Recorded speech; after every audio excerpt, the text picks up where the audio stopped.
احلى عصير ممكن تجربوه في الجو ده. عصير منعش ومغذي وكمان طعمه تحفة.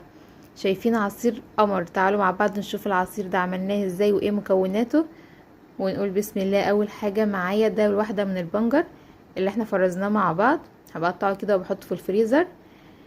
وبضيف عليهم واحدتين من الليمون، هحطه بقشره طبعا. ما تخافوش القشر مش بيمرر خالص، بالعكس بيدي طعم حلو قوي.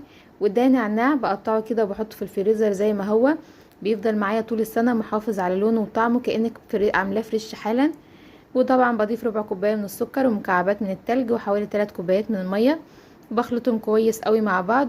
وطبعا بصفيهم، وبقى معايا احلى عصير ممكن تجربوه.